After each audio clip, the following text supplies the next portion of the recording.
Hello? Hi, Daddy. Who is this? Your daughter? No, that's not possible. My daughter's asleep, and I know that because I kissed her goodnight almost 2 hours ago. When are you and Mommy coming home? There are times when we make history.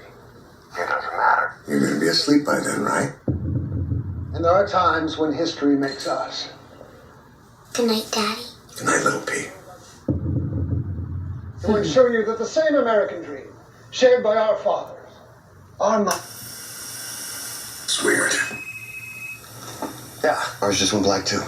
Sir, you need to put the phone down. Mike, what the hell is going on? I said put the phone down.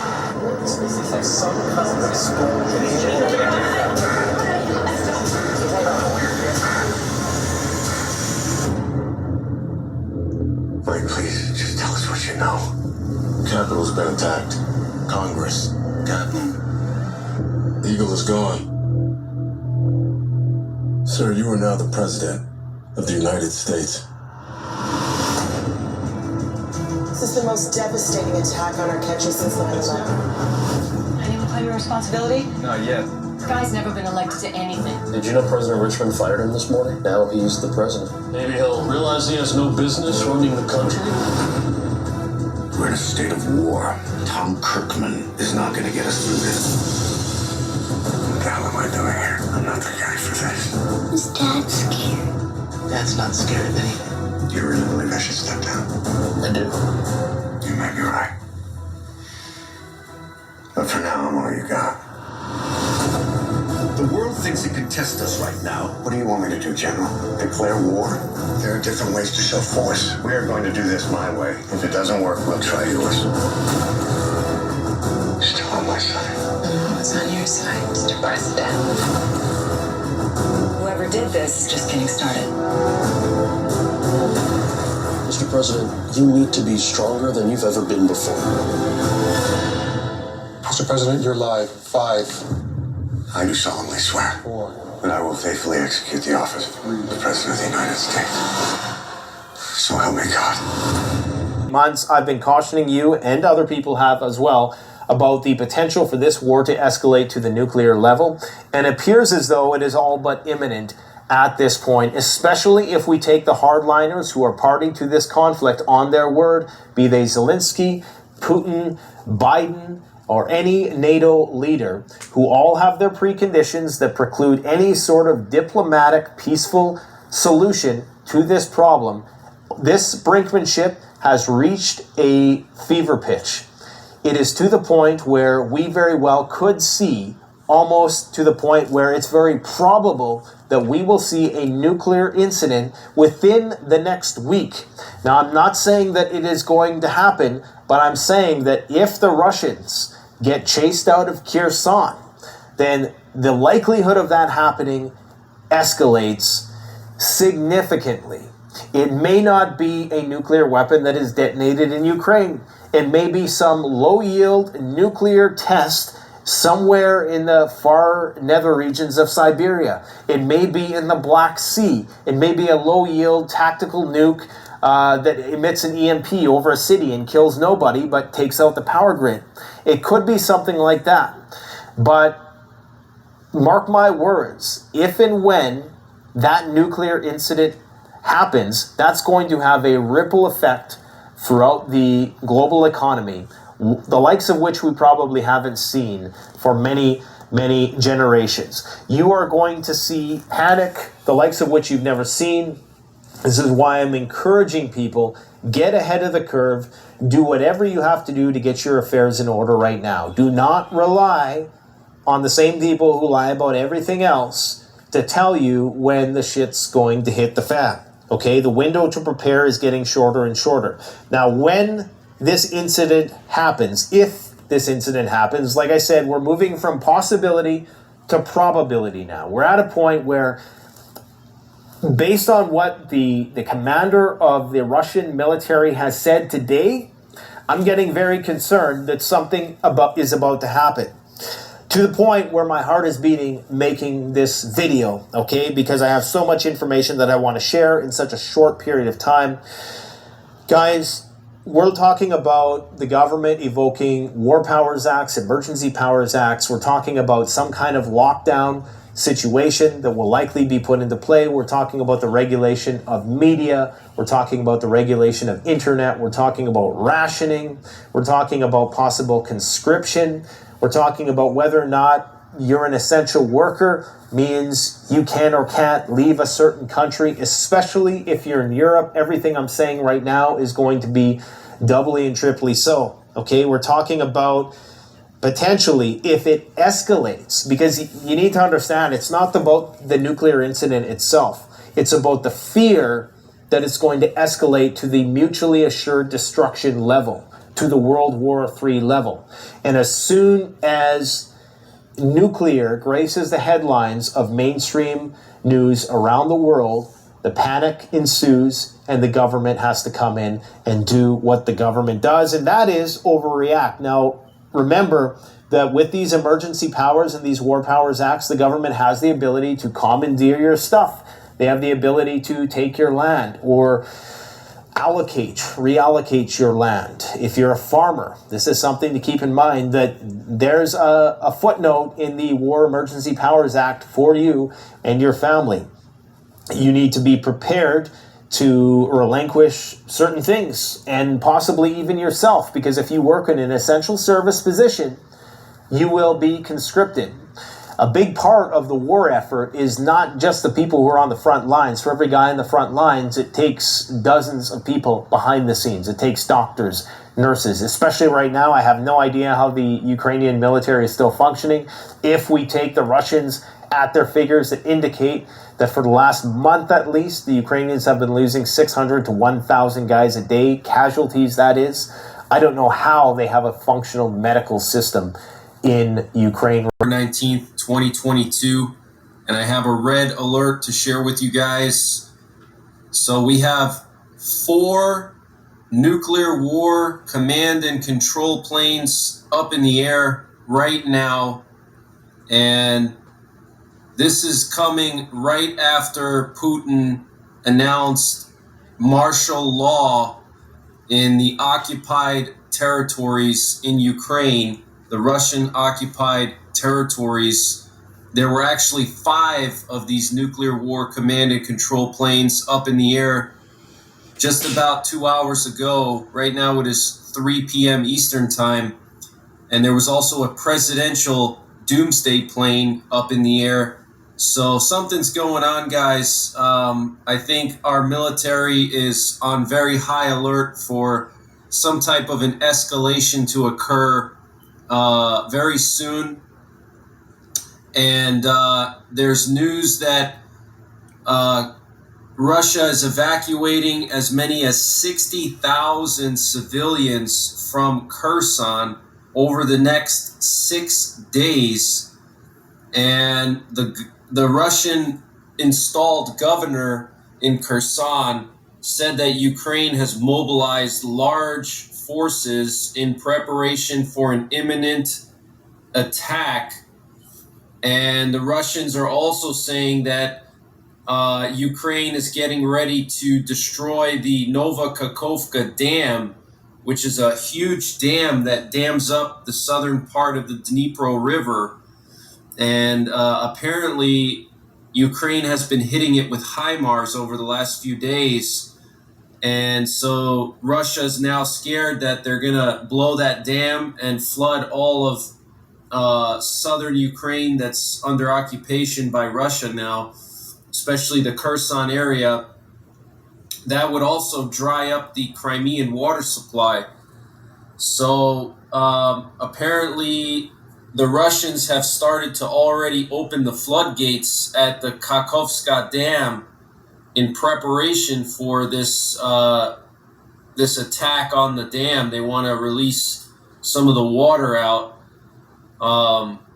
So the situation is escalating, guys. The U.S. does not put 5 nuclear war command and control planes up in the air at the same time for no reason at all. It's either a drill or they got tipped off to something. Normally, they only have like 1 or 2 in the air at the most. And actually, before the war started, you would probably see them once every other day. But since the war started, they've been flying about 1 or 2 round the clock.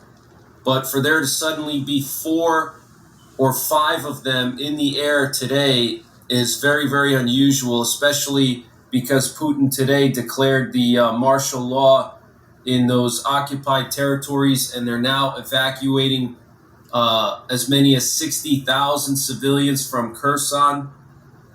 And also, the last couple of days, a lot of countries have been issuing alerts to travelers. For example, China and all of the Stan countries in Central Asia, Tajikistan, Kyrgyzstan, I don't know what else, Kazakhstan, all of those countries have issued travel advisories to their people to leave Ukraine, okay? And the Chinese embassy in Ukraine actually issued a notice this morning on how to evacuate Chinese citizens from Ukraine. And it reminded Chinese people to be ready for evacuation at any time. So China is expecting something. I think Putin is going to nuke Ukraine very soon, guys. I think he's going to do it over the winter when the winds are blowing east to west. So if there's any fallout, it'll go away from Russia. But it looks like Ukraine is on the verge of retaking Kherson. And if Ukraine retakes Kherson, that's going to be a major loss for Russia, okay? Because once they retake Kherson, that's the gateway to Crimea. The Ukrainians can cross over the Dnipro River, and then they can secure the Novokakhovka water supply canal to Crimea, and they can shut the water off to Crimea, okay? You need to prepare for what is coming. I believe we're at DEFCON 2, and I'm going to lay out all the reasons why. Let's go over all of the World War III data points for the last 24 hours. So what do we have? The situation is such that NATO is currently engaged in one of the biggest wars with the Russians since World War II on the European continent, and it's about to get a lot bloodier because Russia has just declared martial law in the 4 newly annexed territories. They're doing this because of what's happening in this town called Kherson. We're going to talk more about that in just a minute, but do not let the Russian media minimize this. This imposition of martial law in this heightened state of readiness extends to the entire country of Russia as a whole, from Moscow all the way to Siberia. They are putting their entire country on a war footing. This is just the beginning. This is full-scale mobilization. Mark my words, whenever they say something, you need to bring it up 1 order of magnitude to get the truth. That is absolutely what is happening. They're preparing their population, or in the beginnings of preparing their population for a potential nuclear escalation. We have the UK and USA having emergency discussions about what might be a nuclear escalation as a result of the Kherson quagmire. Now, Ben Wallace flew to go and visit Lloyd Austin at the Pentagon.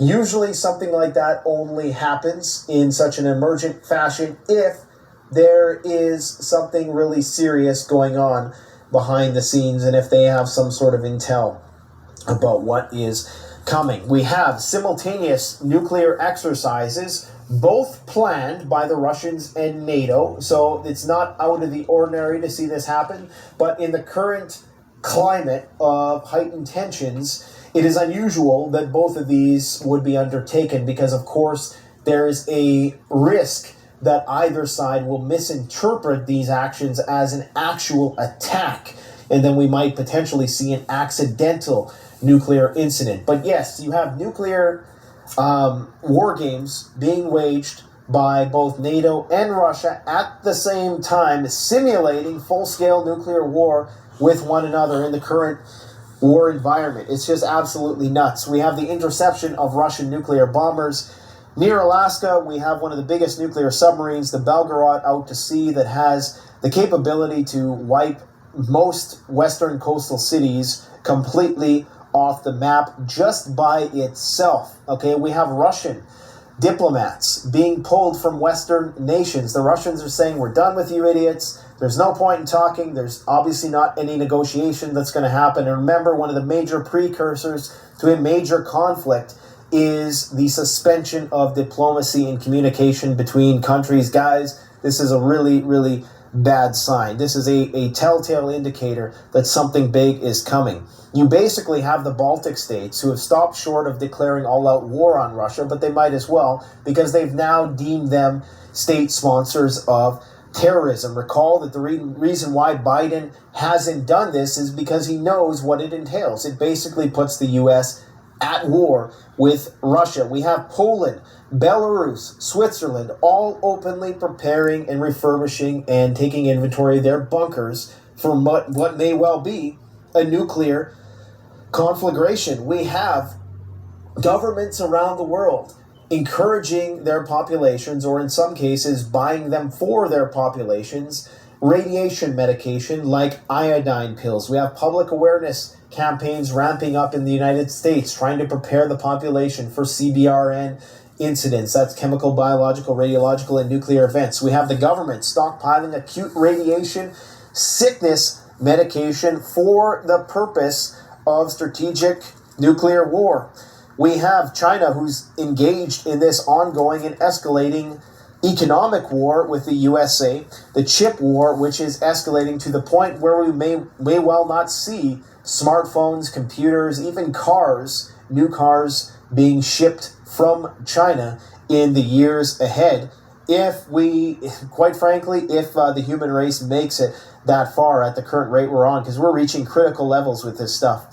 We have NATO, who's attempting to undermine the Iranian regime and potentially destabilizing that region. Now, if that happens, that's going to send oil prices to the moon, baby. I guarantee it. The nuclear deal has all but collapsed. And, of course, Iran has committed hundreds, if not thousands, of missiles to the Russians. Now, some people are saying, oh, the Russians must be running out of ammo. But people who actually know things understand that the Russians have a lot of ammo left to bring to bear. The reason why they're buying this stuff from the Iranians is they are saving the good stuff for the coming war with NATO. Now, if NATO disintegrates, if these riots and these protests in France and Germany, and if the UK governments continue to fall, which it looks like another one might, you may well see the disintegration of NATO. Then you have Poland and all the Baltic states who are going to be sitting ducks for the Russian Federation, which will now be that much stronger because they have fully committed now, I believe, to taking over the entire country. They've realized that they have to do all of Ukraine. That's why they're mobilizing in Belarus. That's why the declaration of martial law. That's why the full-scale mobilization of their military. It's all happening. Guys, prepare for World War III. Japan is preparing for war. Saudi Arabia, breakdown of communications with the United States. You have the United States now saying they're going to take even more oil out of this strategic oil reserve to try to offset some of the OPEC cuts. We have South Korea going so far as to conscript members of the boy band BTS. Yes, they're going to be drafted into military service for 2 years. I'm thinking this is somewhat of a gimmick to try to make the militarization of South Korea again fashionable to the youth there, because the North Koreans are relentlessly firing artillery into the exclusion zone as a warning sign to South Korea's military exercises. They are constantly telegraphing their nuclear ambitions and doing nuclear tests. Guys, this situation is getting absolutely out of control. Recall a few months ago, the UK distributed its Air Force assets throughout the country because they didn't want to have a concentration of force to entice the Russians if the Russians were to do some sort of nuclear first strike. The situation is getting hot, but we're told by the government, by the Air Force General, that they're ready and there's nothing to worry about. We're at DEFCON 5. Just go back to sleep. So we have war.